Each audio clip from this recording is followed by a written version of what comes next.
like, I don't know about that, right? And how did Velodrome happen, right? So what's your Web3 journey? shared interests around projects. I got involved in a DAO that was, oh my God, like, what are you doing moment, right? But instead she was like, no, that's all good. What was there any rationale behind choosing Optimism? That the pockets that were going to grow in the bear market were going to be Ethereum Layer 2s for somebody like Velodrome to do the same job that they did on OP Mainnet. Welcome to Digital Duniya podcast. Today we have got a very special guest with us, Alex, founder of Velodrome and Aerodrome. So welcome, Alex. Thank you so much for having me. So Alex, I know a little bit about your journey because I've been following you guys for nearly 2 years now. So my first question is, how did Velodrome happen, right? So what's your Web3 journey leading up to Velodrome? Yeah. So my journey was, I think, pretty twisty-turny, as I feel like a lot of folks who get into Web3 have a similar experience, but I started my, professional career very young, working in politics and campaigns, went to school, went to work at big tech for a while, spent some time in the sort of agency world, consulting, things like that. But, when I was in my last job, I just had a friend whispering in my ear about crypto, about DeFi, about how it was changing his life in all sorts of different ways, and telling me about the vision, and I started playing around, and this was kind of DeFi summertime, so there was a lot to do, right? Initially just swapped for some tokens, then took those tokens on chain, and okay, what can I do with them? Creating liquidity, earning rewards. Okay, what can I do with those rewards? And it just became this like Alice in Wonderland like thing where I was just going deeper and deeper down the rabbit hole. It was taking more and more of my time and attention. It was so exciting. It was so dynamic, such that I had to basically quit my job because, this was where my head was at, and I quit my job not knowing exactly what I would do, right, other than click ledger buttons every now and then. But in the very Web3 way, I met friends on Discord, shared interests around projects. I got involved in a DAO that was a part of Solidly on Phantom, and met some very smart, very talented people through that. And it was through that work that when Solidly sort of went into its decline, that we looked at the model that Andre Cronje had kind of pioneered, and became part of that DAO. When Phantom and Solidly sort of went into its decline, I think we looked at the model that Andre had pioneered, and we said that basically with a few small tweaks to the underlying tokenomics, with some bug fixes, right, in the underlying code, that Andre had basically delivered what we thought was going to be the next big DEX primitive.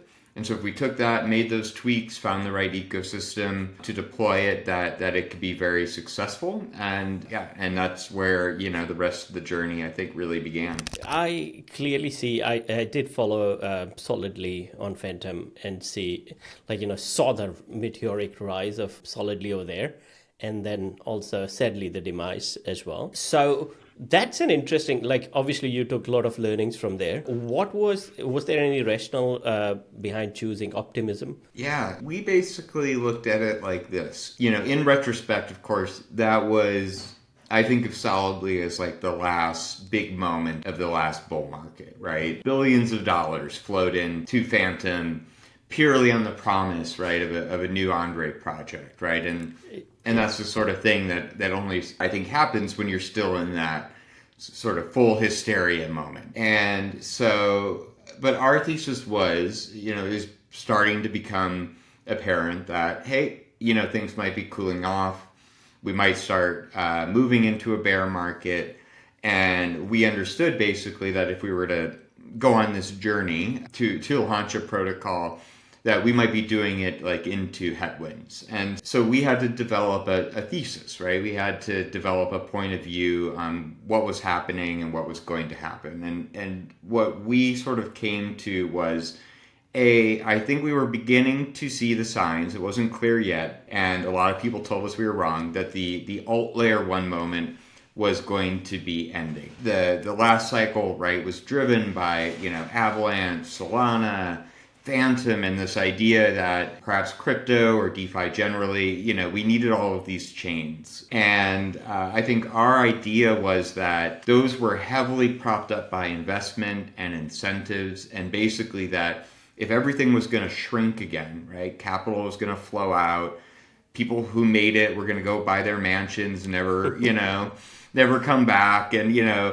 all that sort of stuff. If activity was going to drop, and it was going to drop in particular on those heavily incentivized alt L1s, then where would activity continue? Well, we know that Ethereum's not going anywhere, right? Ethereum mainnet. There are people who will never leave Ethereum, right? They'll never bring their money or their assets back into traditional systems. That's where they live. And we saw the sort of on the Ethereum roadmap was their answer to all of the things that attracted people to these alternate layer ones other than the incentives, right? They were cheap, they were fast, they were accessible. And so we were basically placing our bet that even if things shrunk, that the pockets that were going to grow in the bear market were going to be Ethereum Layer 2s, who are already faster and cheaper, but we knew were set to become substantially faster and cheaper, right? With EIP 4844, and we're starting, of course, to see that now. So we figured, let's look at the Layer 2 landscape, and I think we found just the two things with Optimism. One was absolute values alignment, and we thought the technology was some of the best out there. I think at that point, they didn't market themselves really well. They're like kind of head down builder types, right? Like, I don't think they got a lot of credit. But we felt like their values were in the right place, and we did feel like they had the best technology stack. And so those are the kinds of people you place your bet on. But the other aspect was that the biggest issue facing Optimism at that time, and by Optimism would mean like OP mainnet, was that liquidity was very difficult. And so that meant... Yeah, I'm going to interject, Alex. You are so right, because I feel deja vu, because I have been in a way part of their journey on a different end, right? So Optimism for me was, I was trying to figure out, because at that point of time, Arbitrum was sucking out all the liquidity in layer 2, right? So all the DeFi activity was happening there, and I can't agree more.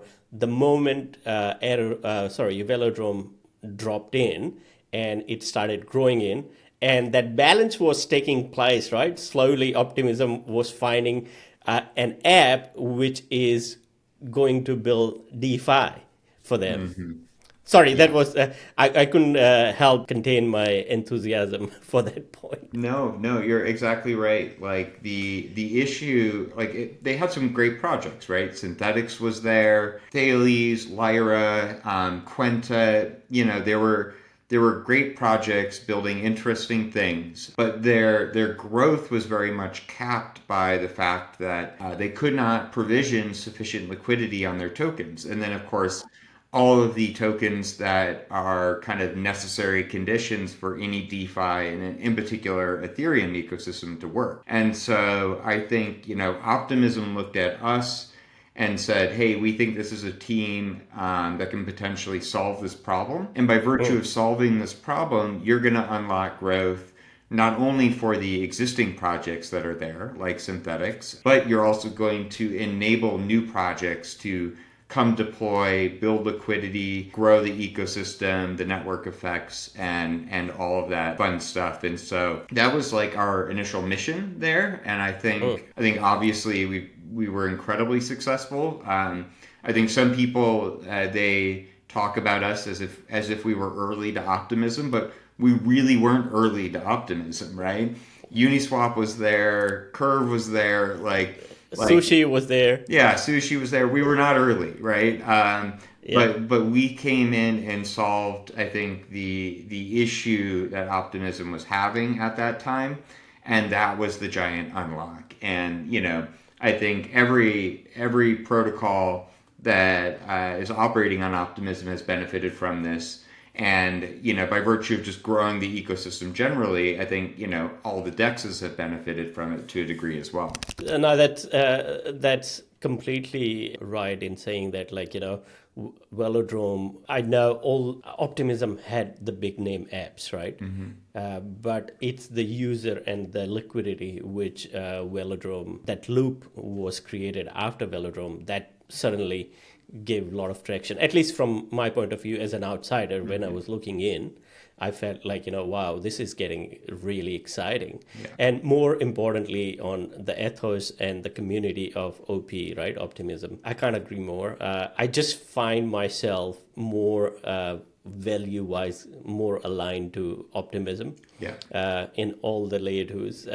And what a good choice. Moving on, Alex, the next segment I wanted to cover is about you, as in just you, and what's been your journey to a point where you are so consumed with what you are doing, right? So are there any values or philosophies or learnings or lessons from childhood, the place where you grew up, the university you went to, that you think contributed to where you are currently? Yeah, I think there's a few things I think about. Like I described the way in which my career journey, right?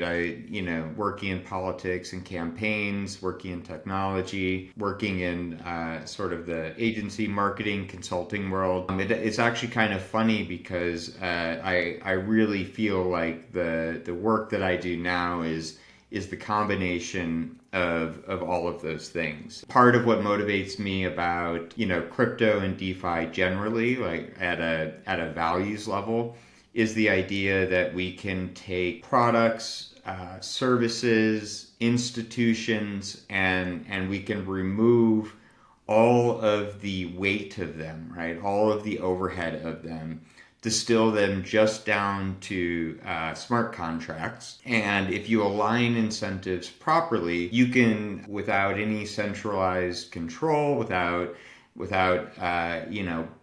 branch offices and HR departments or whatever, you can just make things work. And so I thought it was so cool that, building stuff in DeFi, or even before you're building stuff in DeFi, participating in DeFi, right? If you are adding some degree of value, to a system, that rather than that value sort of being extracted out into all of that, into the weight and the infrastructure, right? It's just flowing to participants. And that was so mind-blowing to me. And then you have to, of course, combine that with the aspects around, it's a very democratic sort of thing. Everybody has a voice in it. Everyone can participate in their own ways. And so it's not about centralized control. It's about sort of facilitating decentralized systems and communities.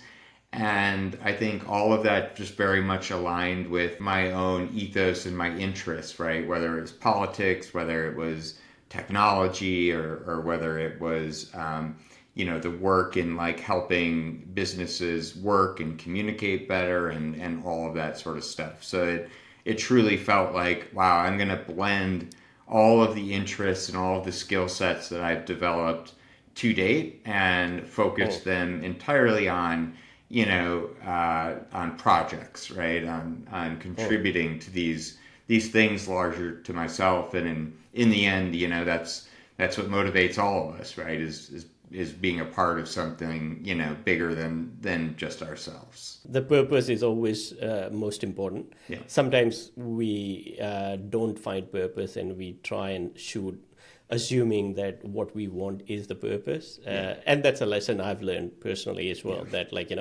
finding purpose is the most amazing thing that can happen to anyone. Yes, I agree. I mean, I think it's very remarkable that, I probably work, just as hard as, I did, if not harder in some of my former jobs, right? But it does not feel extractive to me in the way that those jobs did, right? When they would push me so hard. And so I think that's the purpose at work. And like my partner, my girlfriend, she saw me, in the mid-pandemic, work from home, working the 12, 14-hour days, and the impact, right, it was having on my health and well-being, and the fact that I can work just as much, right, and yet, it's like this wellspring of energy versus this drag on my health and well-being. I think is really powerful, and it's the difference between that kind of I'm orienting myself to my purpose, this thing that gives back to me in more ways than just your paycheck.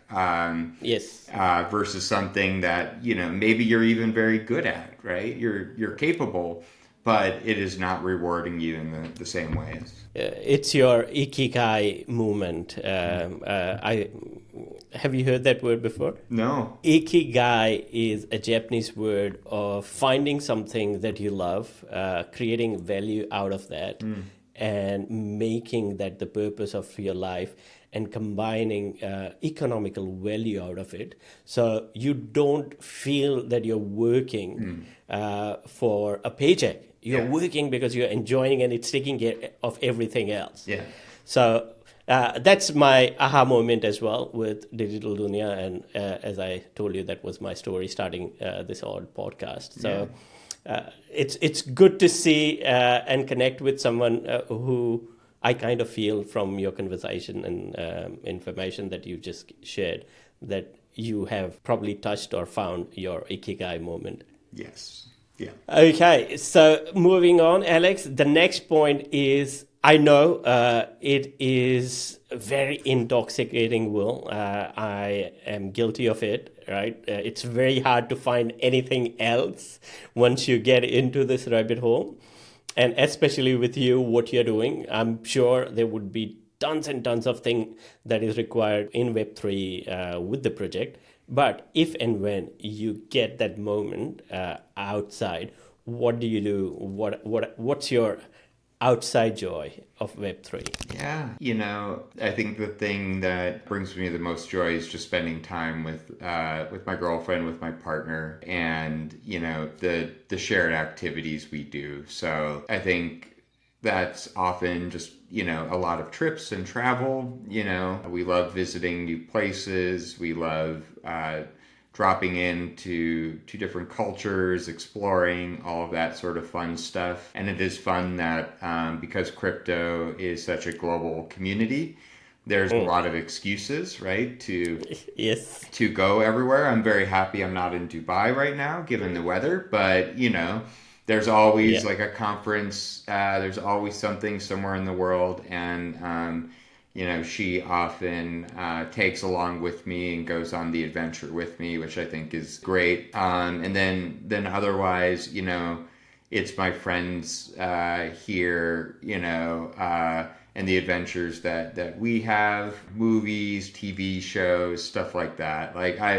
I'm definitely in the moment in my life where I am very, very consumed, to your point, by the work of these projects and what we're building and what we're creating. And, the other stuff in my life is more about the brief escapes or, shifting my attention to those things. But, I think the hope is, over time that eventually this wouldn't be quite as much work, right? And I could lean into those other aspects of life that I find richly rewarding as well. But yeah, it's hard not to be at least some degree thinking about it plugged in 24/7.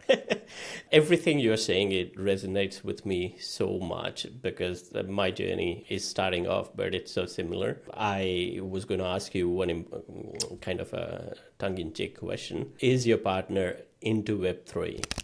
No, she is not, but she works in tech, so she knows how to conceptualize, what I'm doing. It's actually very funny. One of the biggest differences we have is that she is very, I think, structured, methodical, kind of conservative from a financial standpoint and things like that. And the best story I like to tell is that at one point, when I was getting like so excited about all the Web3 stuff, just for fun, she went out and she put some money in Coinbase and bought some Bitcoin and Ethereum. Not much, probably like $1,000 or something like that. And she watched it, like go up 20% in a day and down 20% in a day and all this sort of stuff. And she was basically like, nope, I can't do this. And she like took that $1,000 and bought some bonds, right? It's like, she just likes the predictable kind of like carefully building path, and I'm like way out here on the frontier. But one of the things we like a lot is that it's very complementary, right? In the sense that she's been incredibly supportive. I mean, if you're partnered with somebody and you quit your job and there's no plan, that can be like a, oh my God, like, what are you doing moment, right? But instead she was like, no, that's all good. I know you're going to find your way and, like support you. And yeah, you flushed your 401k and moved it all onto chain. Like, again, I trust you. Like, that's fine. And so we're like very different, but very complementary in that way. And like, I suppose if you were talking to like an investment advisor, he'd like look at you and say, oh, well, you guys have a very balanced portfolio, Portfolio. Yeah, like Alex is in all the high risk stuff. His job is high risk, all that sort of stuff. Margot's got the steady tech job and, working hard and, bonds and index funds. And yeah, together, great package, right? Well, that makes two of us, Alex. I could not stop myself from laughing the whole way through because it was my story. I just could feel that I'm listening to my story. Someone else is telling me the same story. So on a more important note, coming back, I feel as part of what our mission is to educate about Web3, I made it a conscious item, and I was lucky enough to get one of our team member. She works with us in creating content as well. And it is so important to get female representation. I've been to ETH Denver a couple of times, and I constantly ask, right? That's half of the humanity, right? There has to be a way to find, how I try and educate my wife. The story goes is whatever I told her today, and in 2 months again, I'm telling her the same thing. But I'm assuming and hoping that one day she will be able to walk with me on this and I feel that it's also about interest, right? So I hope we all can do our bit to maybe reach out to more female entrepreneurs and female participants, because it's just going to make our community much more richer and much more valuable. Yeah, totally agree. Like you said, half of humanity, right? If they're not interested or involved, I think we've done ourselves a disservice. No, I agree, and that's a cause I take with a passion, and we want to try and build as many equal groups as we go forward. So on that note, we will jump into the final segment, probably the most interesting and most creative aspect of Velodrome, Aerodrome, right? What I like to, again, no structure, you can share whatever comes to you and whatever is important. So the first thing I wanted to start off with the tokenomics, right? So it is insane. And especially with Web3 and blockchain and crypto that I have been part of, I have not seen such an amazing, if I can say, neutral tokenomics. And I was blown away. And it's still the more I understand, the more amazed I am at the tokenomics. So take it on. How did you come to that kind of tokenomics? Well, it definitely started with Andre, right, and the tokenomics of Solidly, which is of course part of what drew us all to that project originally. But a few key things to highlight in it are that you have this token and you are giving it all away, right?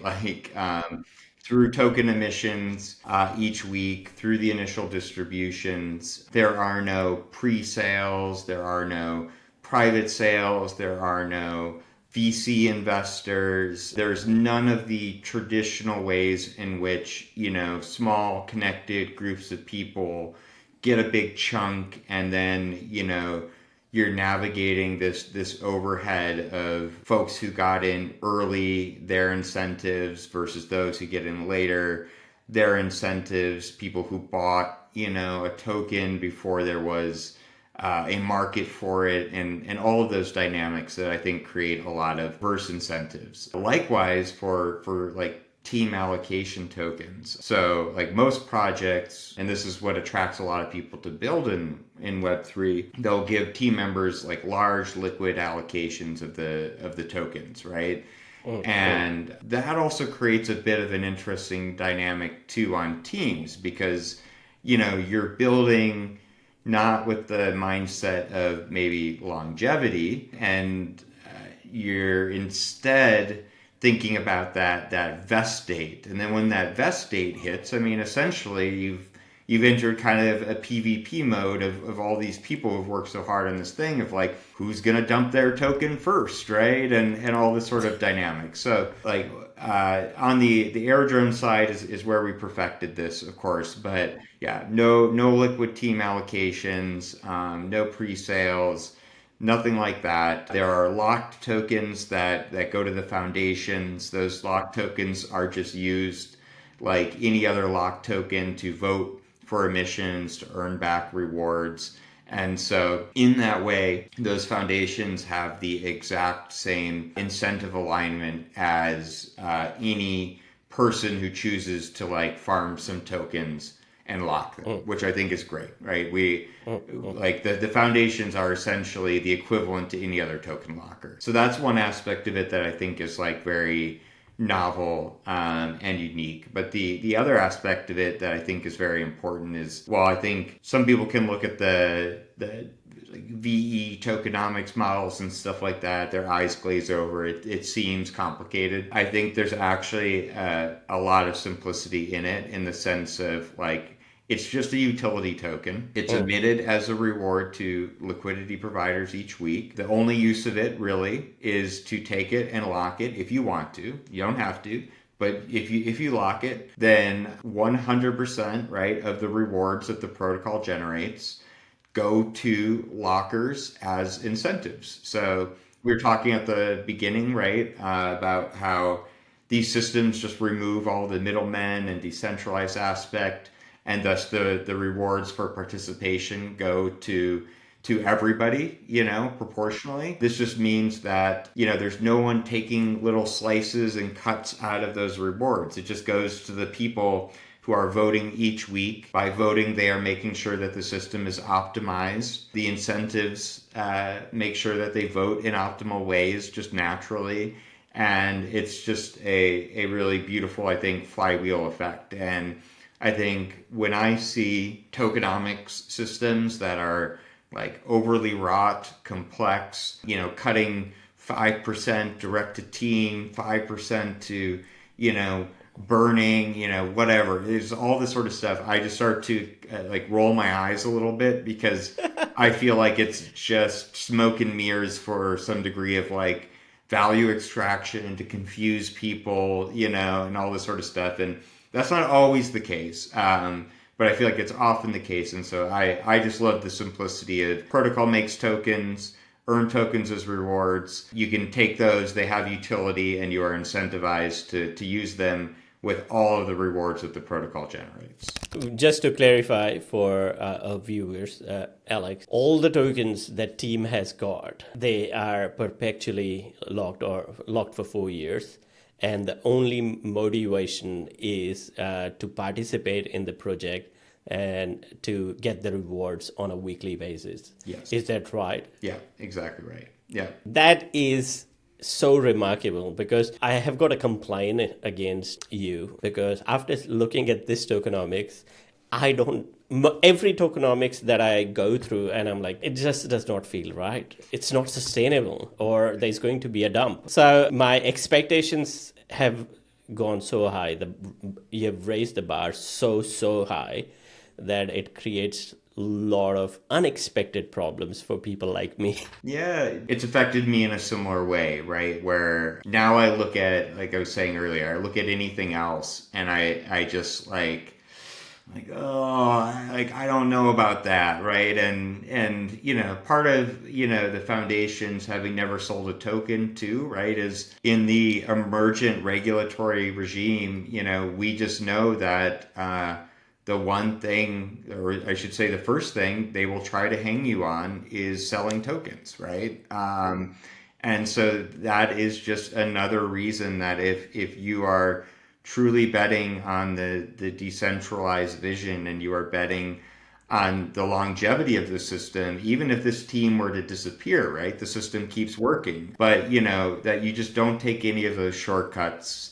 You lock all the tokens, you hope the whole system works, and it's actually been quite amazing because of course how it usually works, right, is the funds buy at the beginning and then eventually they get to the point where they can exit. And what's happened with Velodrome and Aerodrome is that to the degree that funds are participating, folks like Coinbase Ventures, they went out and got the tokens like anybody else. They literally bought them off the market, right? There's no private deal to be done. And that makes them, again, aligns their incentives with any other token buyer, right? That was probably I've had so many aha moments in following Velodrome and Aerodrome's journey. And one of the biggest, most recent one was when I heard Coinbase Venture went to the market and bought Aerodrome from the market, right? Mm-hmm. So the whole thesis was so strong all the way through the journey. And then suddenly I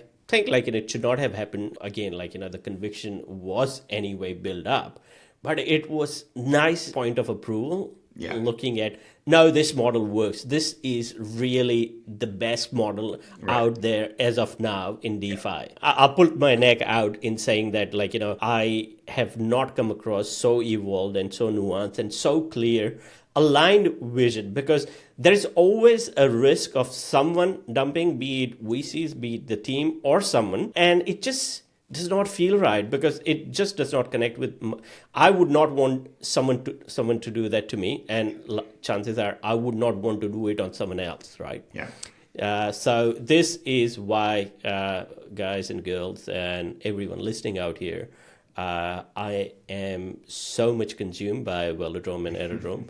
So thanks for you imagining something so unique and special. Alex, the next part of that is what is the future goal? Because I know the meteoric rise that we have seen of Velodrome and Aerodrome, right? There will be a lot of people, some good, some may not be that good to the project, right? Mm-hmm. It's creating a lot of attention. So how do you navigate this wild world in competition? And also, I'm a strong supporter. Yeah. You found a soldier in army without even asking for it, right? So it attracts both kind of people. Yeah, I mean, for us, the original thesis still very much remains intact, right? That we continue to believe that the next great wave of products, of users, of services are going to be built on Ethereum Layer 2. And if you just still look at the TVL numbers, right, on Base, on Optimism, on the rest of the superchain, they pale in comparison to what's happening or what still lives, right, on Ethereum Layer 1. And so we know that even just with what is already in our DeFi systems, right, without needing to even assume that there's more coming, and I feel like it's safe to assume that there's more coming, there's still such an opportunity for these ecosystems to grow exponentially larger. And so, our focus is just continuing on servicing, that growth from Velodrome's standpoint, right, across the emerging Optimism superchain, right? So we won't just be on OP mainnet, we'll be on Mode, we'll be on Build on Bitcoin, and we'll have some others that we will be announcing here very soon. And we also know that, Base is only beginning in its vision for growth and how they're going to integrate so closely with Coinbase products and services, and bringing Coinbase's, own assets on chain, their business on chain, and all of that sort of stuff. And so while we know, on this journey of like growth for L2s, there's always going to be ups and downs, and this is a very speculative space, and so people are going to have their arguments, through trading tokens about their own speculative theses on how this will all go. We just believe that, if we continue to deliver the kind of best overall protocol here, and we do it on the network's most, I guess, position for significant growth, that the rest is really just gonna work itself out, right? But that's why we continue to add, we talk about we're the best of Curve, Convex, UniV2, and Vodium all rolled into one, but that left a gap, right, for UniV3 style liquidity. So our system's built to be modular, so you add that in. And we'll just continue to add stuff to help protocols onboard to these ecosystems. And we think if we keep doing that and we do it in the right ways and in the right places, the rest will hopefully work itself out. Well, I am going to say only one thing: all the best, because that's going to be an interesting journey, and everything that you said is so true. The amount of liquidity that still is floating on mainnet. We are not even considering what impact Coinbase can have in attracting new versions and new liquidity. So that's absolutely right. So Alex, as we head towards the end, there are only two questions that I have got as we finish off. So first, if you want to draw some light on how significant Coinbase and Base network is likely to be for Aerodrome's journey. And second is if you can give some future guideline what to expect from Velodrome, Aerodrome. Yeah, so I am personally just incredibly bullish on what I think Coinbase is going to do. Jesse will talk about it. They've had this plan outlined in some degree from the very early days of Coinbase. But when they say their vision, their plan, right, is to bring their business on chain, their products on chain, to bring their users on chain, I think they mean that. And there's nobody else in this industry who I think you can look at when they say that that's their vision, their goal, and say credibly, like, yeah, I think they have the ability to deliver on that. And, I almost think of Base as a founder-led sort of thing. I think Jesse is like an absolute visionary and force of nature, but it's like a founder-led like startup with the full backing of a multi-billion-dollar publicly traded consumer-facing crypto company. And so I'm incredibly optimistic about what the coming months and years will look like for Base. I think in very short order, they'll be the largest layer 2 Ethereum. I think they've got a shot at being, the largest chain other than Ethereum. And I think this is all happening even faster than they or many thought it would. And so, yeah, to the second part of the question, Aerodrome's job is to support that, right? And to integrate with all the unique things that Base is going to bring to bear on that network. And Velodrome's job is to, as I said, kind of go more horizontally, right, across the super chain. You've got so many amazing projects choosing to build their layer 2s as part of the broader Optimism collective and to be a part of the super chain. Folks like Frax and Mode and Build on Bitcoin and Lyra and so many others, Zora. And all of them are going to need liquidity. All of them are going to need, like we said at the very beginning, for somebody like Velodrome to do the same job that they did on OP Mainnet. And as the interoperability comes online, they're going to need somebody to make that liquidity operate across the super chain in a very seamless way, right? If we're truly going to abstract away as much as possible the differences between chains and make the experience so seamless, somebody needs to solve that problem, and that is very much what Velodrome will be focused on doing. So it's likely to be same story, different destination. Yeah. Thank you, Alex. Really appreciate your time, and what a wonderful episode this has turned out to be. I can't wait to share it out with the world, and it would not have been possible without your support. So I really appreciate one of the biggest admirer of your work from outside. So thank you again. Thank you so much for having me. It was a great chat. Thank you. Thank you for tuning in to Digital Duniya podcast. I hope you would have enjoyed and had fun as much as I did while doing this episode with Alex, the founder of Velodrome Aerodrome. Keep watching, keep on following us. Until next time, goodbye.